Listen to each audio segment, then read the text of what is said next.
Okay, recording in progress. I had to switch to technology around a bit. So I hope you can see what I'm going to do here now in the same quality.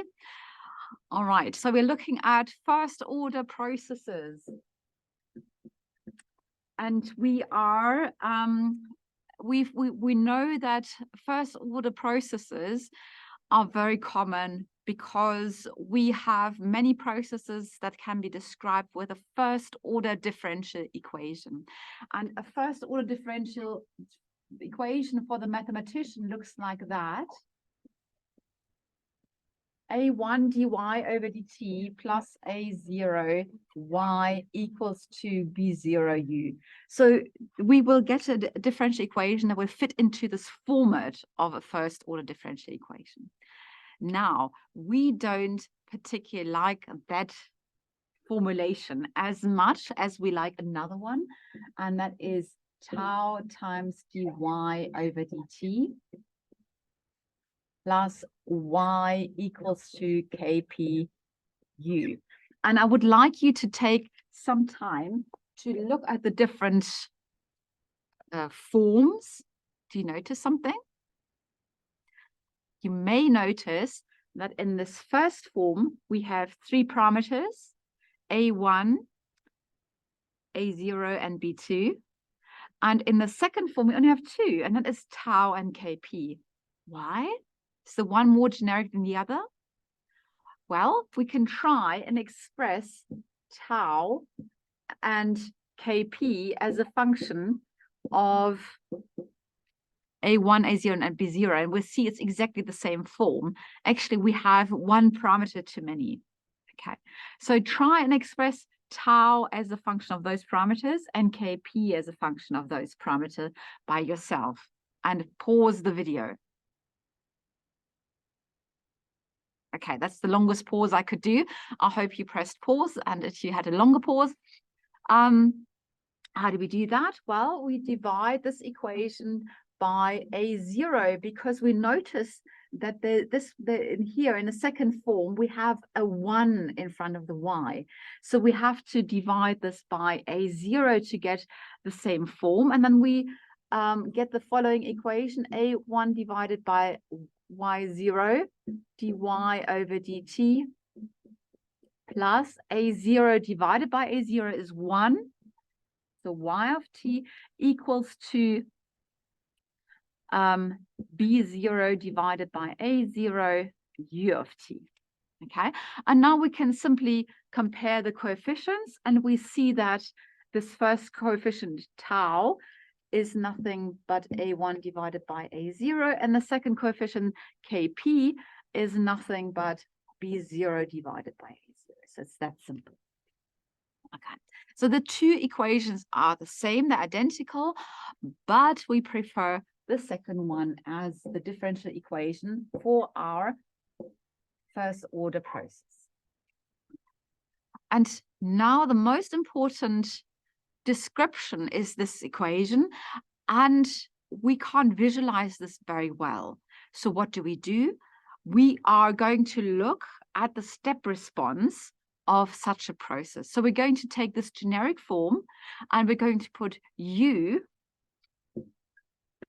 equals to 1 of t, a step is a unit step. And we would like to know what happens to y. What does y look like when we have an input signal of a unit step? So we normally like to draw it in that format.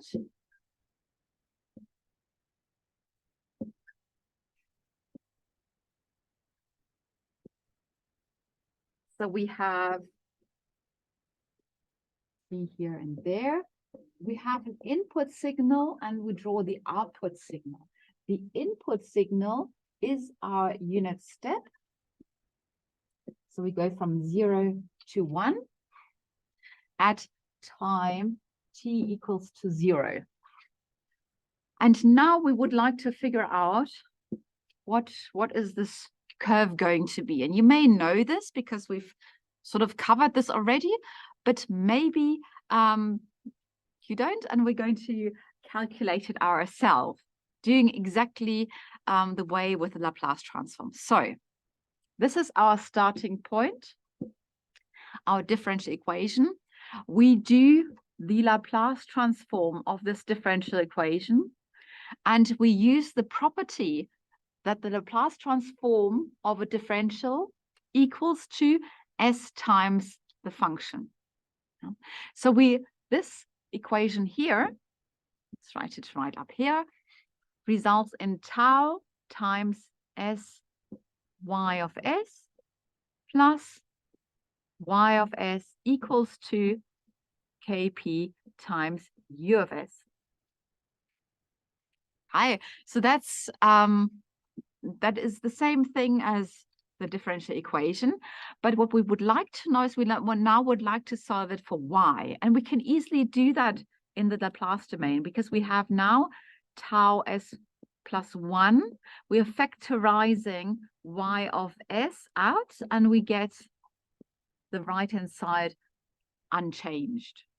And we can solve this for y of s, and y of s equals to kp divided by tau s plus 1 u of s. Right, here we go. So it's that simple. We can't do this using for the differential equation. Now, we said we would like to know the time trend for a step response. We want to know the output signal y of t if we're putting a step onto the system. So we setting u of s equals to the step, and that is 1 over s. So we plug this in here, and we get the resulting equation, tau s plus 1 and brackets times s. So now we may find this. Now we what we need to do in order to get y of t, we need to get a form for which we can use a lookup table. All right. What you might remember was that we had the unit step function y of s corresponds to the unit step, and we had another function. It was tau divided by tau s plus 1. In video 1 we looked at this. That corresponds to e to the minus t divided by tau, corresponds to a decaying exponential, right? So now we recognize this form, but we have the multiplication of this. Oh, so it's not that form, it's something very similar. But fortunately, we have something that's called partial fraction expansion. And that is what we're going to do now, because we can rewrite this fraction as a divided by tau s plus 1 plus a constant b divided by s. So we're going to split this multiplication of those two terms into fraction with these terms that are additions. And the concept is called Partialbruchzerlegung, or partial, in English it's partial fraction expansion.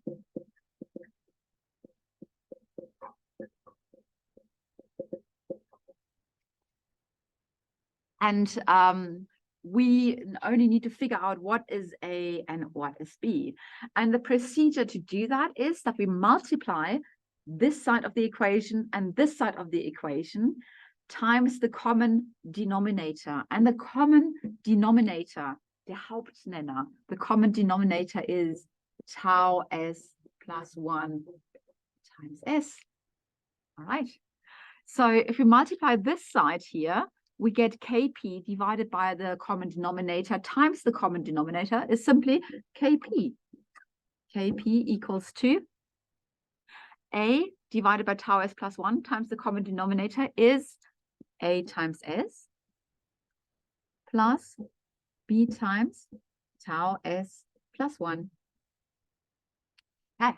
So we get a lovely simple equation, and we are going to figure out what A and B are by setting S, for example, to some very nice selection. So this has to be true for all values of S.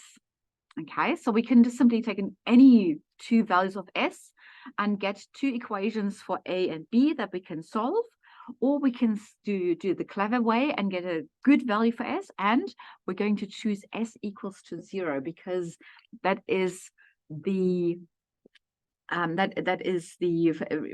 solution to this polynomial S equals to 0, right?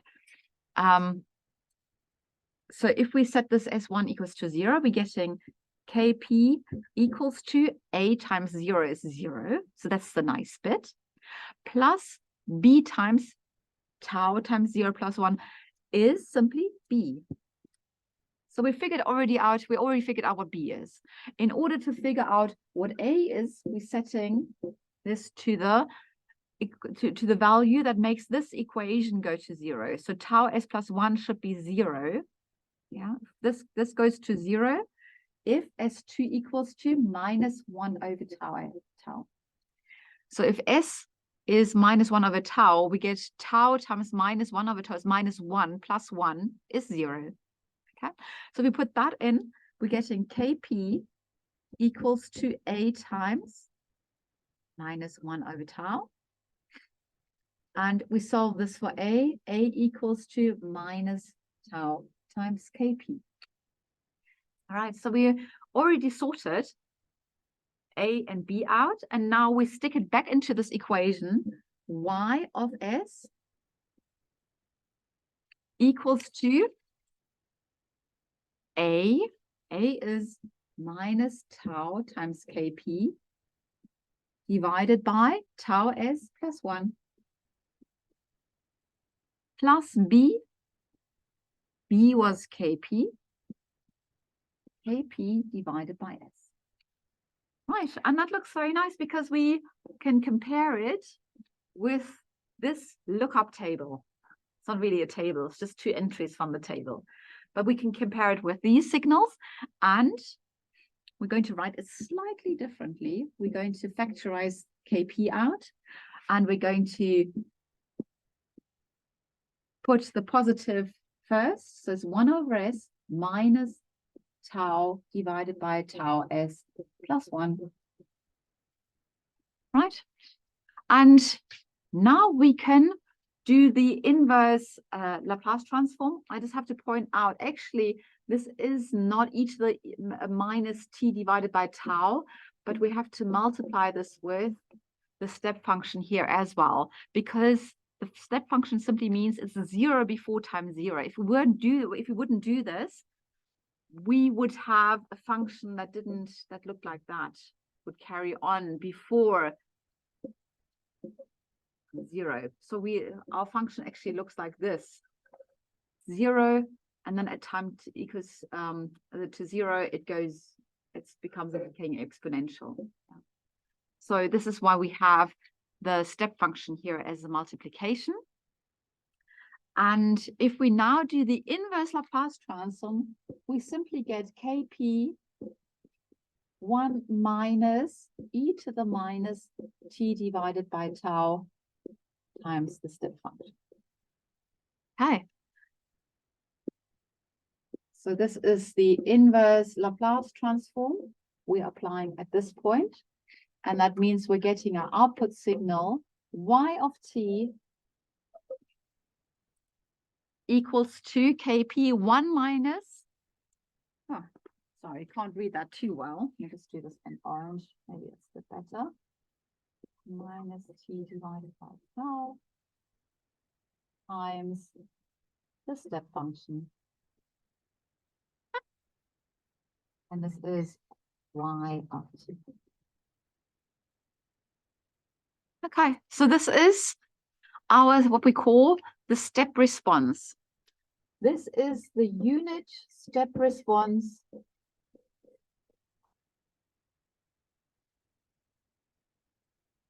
for a first order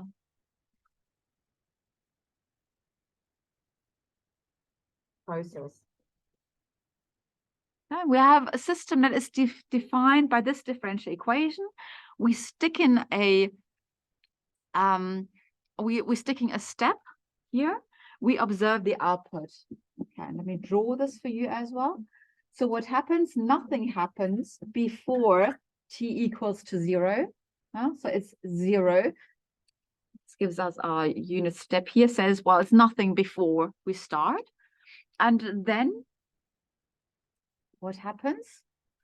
Well, at time t equals to 0, this expression here, e to the minus 0 is 1. 1 minus 1 is 0. So we start at 0, and then we have the negative decaying exponential like that. So this is what the step response of a first order process looks like. And the reason we can now see why we like this form here so much, because we can read out Kp, which is our final value. Yeah? So this is delta y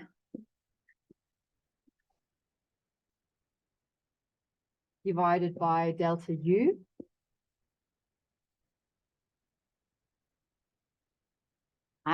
So this is the final value that we're getting. And we can read out our time constant. So we draw A is the slope at the origin of the curve. We go to the point where we are hitting the final value, and this is going to be our distance tau. Okay, and we can read that parameter tau from this time behavior. So that's why we like this form here very much. Okay, and this is everything you need to know, or not everything, but it's the most important thing you need to know about a first order process.